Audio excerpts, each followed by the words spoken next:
Asin roh hamadihamu doh dame nasian di mata-mata doh sian anaknya Tuhan Yesus Kristus Tuhan tai. Amin. Selamat pagi, selamat bertemu kembali melalui sapaan firman Tuhan di pagi hari, yaitu pada hari Senin tanggal 24 Oktober 2022 yang terambil dari surat Paulus yang kedua kepada jemaat di Korintus pasal 13 ayat 4. Demikian bunyi firman Tuhan buat kita. Ai tarsilang pe ibana di bagasan agaleon na mangulu do ibana sian agogoon ni di bata nang hami gale di bagasan ibana alai na mangulu do hami rap dohot ibana sian agogoon ni di bata di bagasan hamu, karena sekalipun ia telah disalibkan oleh karena kelemahan, namun ia hidup karena kuasa Allah. Memang kami adalah lemah di dalam Dia, tetapi kami akan hidup bersama-sama dengan Dia untuk kamu karena kuasa Allah. Demikian bunyi firman Tuhan buat kita. Saudara-saudari, Bapak Ibu jemaat yang terkasih, ada kelompok-kelompok tertentu yang tidak senang dengan kehadiran Paulus, yang merasa terganggu oleh karena kekonsistenan Paulus dalam memberitakan firman Tuhan, di mana mereka menyebarkan berita hoax dengan berbagai fitnah, dengan berbagai ucapan-ucapan yang tidak benar, supaya dengan demikian banyak orang meragukan tentang kerasulan daripada Paulus. Namun apakah Paulus menjadi surut dan vakum dalam memberitakan Injil, dalam menjalankan tugas dan panggilannya sebagai pembawa firman Tuhan? Ternyata bagi seorang Paulus tidak ada kata mengenal surut, apalagi berhenti. Sebab bagi Paulus yang paling utama adalah pengakuan yang dari Allah, bukanlah pengakuan dari manusia, yang bisa saja pengakuan itu berangkat dari penilaian yang subjektif dan bukan objektif, yang didasarkan oleh kebencian, sehingga penilaiannya tentu saja bukan penilaian yang jujur, yang benar, dan yang sesungguhnya. Karena itulah Paulus mengingatkan mereka atas sikap mereka, perbuatan mereka, tindakan mereka tersebut.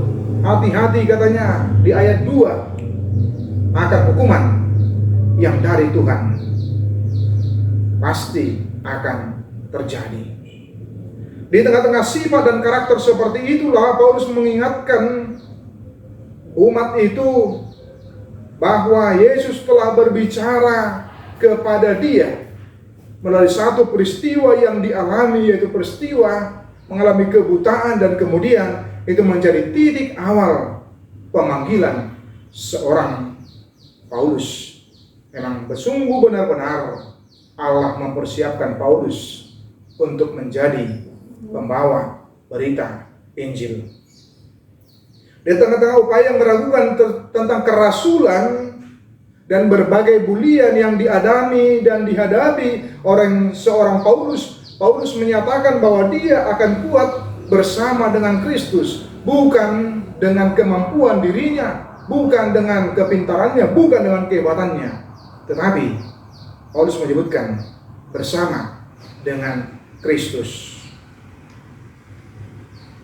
Hal itu tidak membuat dia menjadi lemah atau berhasil membungkam dia, namun justru menjadikan bulian, hinaan, dan sebagainya semakin menyemangati Paulus dalam menjalankan tugas dan panggilan tersebut.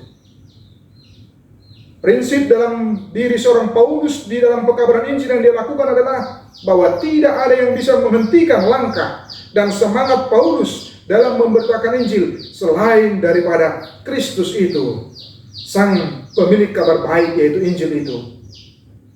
Jikalau memanggil dia dengan melalui kematian, tidak ada yang bisa menghentikan langkah, semangat, upaya, dan perjuangan daripada Paulus selain Kristus, sang pemilik Injil tersebut.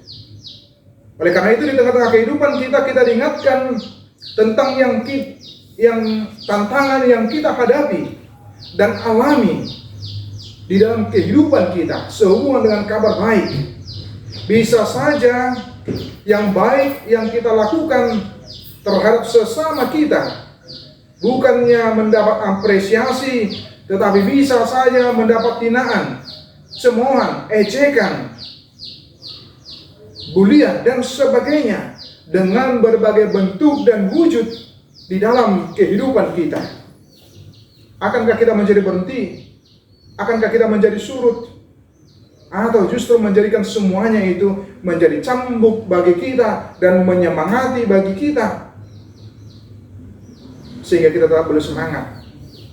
Dan tidak ada yang bisa menghentikan kita selain daripada Kristus sendiri dengan pemanggilan Dia atas kita, yaitu melalui kematian. Karena itu benarlah seperti apa dikatakan oleh Eleanor Roosevelt ketika dia mengatakan, tidak seorang pun bisa membuat Anda merasa rendah diri tanpa seizin Anda. Tidak ada satupun yang bisa menghentikan segala perbuatan yang baik yang bisa kita lakukan dan kerjakan selain daripada diri kita sendiri. Ataukah kita semakin terpacu, menjadikan semuanya menjadi cambuk, menyemangati kita dan tetap menyemangat terus dalam memberitakan Injil dan melakukan berbagai kebaikan di tengah-tengah kehidupan kita? Karena itu, mari bersama-sama dengan Dia untuk melakukan apa yang terbaik, yang seturut dengan kehendak Tuhan. Oleh karena kuasa dari Allah lah yang memampukan dan menguatkan kita mengerjakan semuanya itu. Tuhan Yesus memberkati kita semua. Amin. Kasih karunia dari Tuhan Yesus Kristus serta kasih setia Allah Bapa dan persekutuan Roh Kudus memberkati dan menyertai kamu sekalian hari ini, esok, dan sampai selama-lamanya. Amin.